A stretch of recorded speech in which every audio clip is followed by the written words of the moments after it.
L'agenda Nextcloud est un excellent outil pour que vous et votre équipe puissiez organiser votre temps au quotidien. Toutefois, avant de pouvoir pleinement l'utiliser, je vous montre ici 3 choses à faire pour en tirer le meilleur parti. Et voici. Lorsque vous ouvrez pour la première fois votre agenda Nextcloud, voilà à quoi il ressemble. Une vue du mois au complet, une couleur au hasard et un nom par défaut. De plus, cet agenda n'est visible que par vous.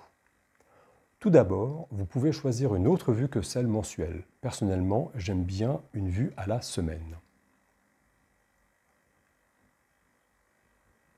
Je trouve que c'est elle qui me donne la meilleure vue d'ensemble. Je vous invite à les essayer toutes. Il est aussi possible de changer la couleur de votre agenda. Cette couleur permettra de tout de suite repérer vos rendez-vous, surtout si les agendas d'autres personnes sont également affichés. Voici comment faire. Je peux ici configurer mon agenda. Cliquez sur la couleur, choisir soit l'une de ces couleurs, ou, pourquoi pas, aller soi-même définir une couleur très précise, ainsi. J'enregistre, et voilà, la couleur de mon agenda a changé, c'est visible ici ou là. Pour le nom, il en va de même. Mieux vaut le personnaliser, par exemple, avec votre prénom. À nouveau, je clique sur le crayon, et je peux changer ici le nom de l'agenda. Notez que c'est ce nom qui sera également visible par les autres membres de votre organisation. Du coup, c'est aussi de cette manière, le nom et la couleur, qu'il apparaîtra à vos collègues, du moins s'ils ont accès à votre agenda. C'est d'ailleurs ce dernier aspect que je vous montre maintenant. Par défaut, ce nouvel agenda n'est visible que par vous, mais le plus souvent, vous souhaiterez qu'il soit visible également pour les autres membres de votre organisation.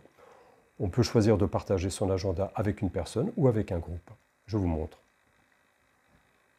Tout d'abord avec une seule personne, mais pourquoi pas aussi avec un groupe. Ici, le groupe direction. Et pour chaque partage, on peut choisir s'il sera modifiable ou non par les autres personnes. Par exemple, je peux décider que Barnabé pourra intervenir sur mon agenda, mais pas les autres membres du groupe direction. À noter que si vous partagez votre agenda, il est toujours possible de créer un second agenda à votre seul usage.